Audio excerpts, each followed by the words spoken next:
weather this crisis in their lives by providing a loving home with well-adjusted adults, helping them to grow and flourish. She is not a foster parent.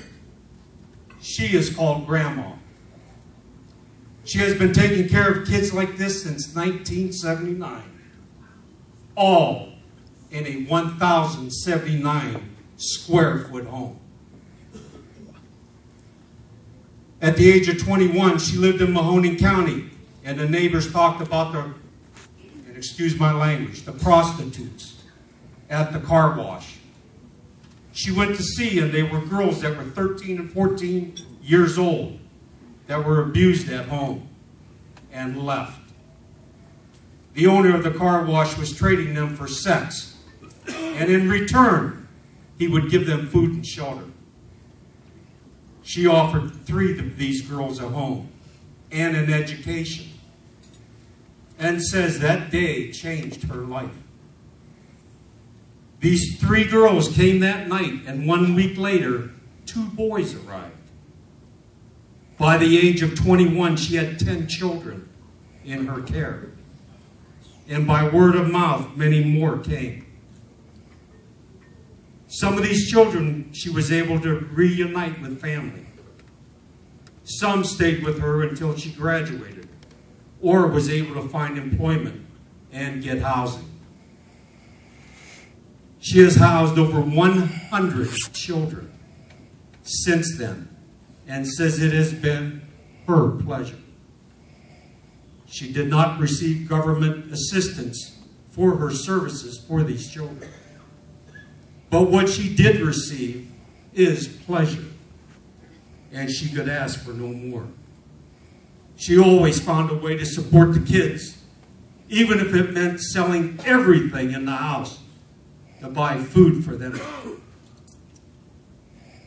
To further support the children, she applied for a job at J&A Steel as an overhead crane operator, and was the only woman to be hired at that company in 47 years. As she said, she soon learned to overcome her fear of heights.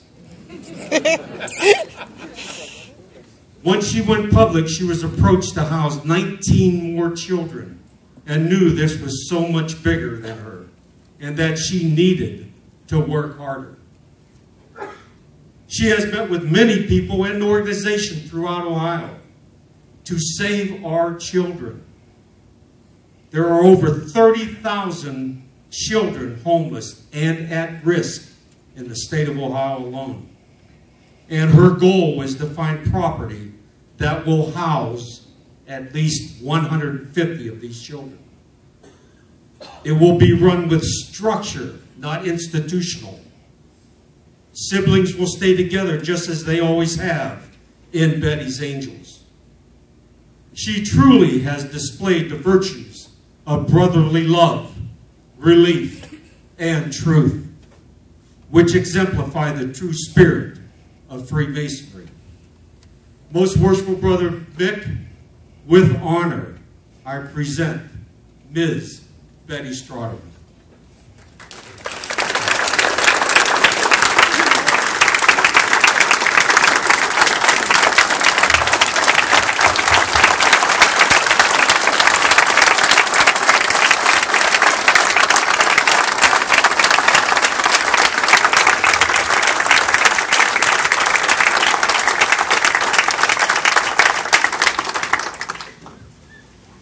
Betty's Angels.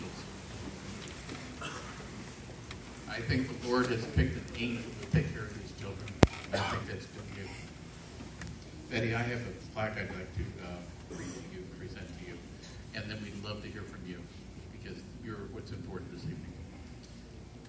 And it says, for outstanding service to the community by exemplifying the true Masonic principles of brotherly love, relief, and truth, the Grand Lodge of Free and Accepted Masons of Ohio is pleased to present this Community Service Award to Betty Strotterman, given under the Grand Lodge, the seal of the Grand Lodge of Ohio this 10th day of May, 2014, with the sincere congratulations of your community and the entire Masonic fraternity. And it's got my name on there. It's a Grandmaster my theme this year is Freemasonry. It's a timeless treasure. But in your community, Betty, you are definitely a treasure that is very, very valuable to them. And I'd like to take the microphone, introduce anybody you might have with you, and please share some words with them.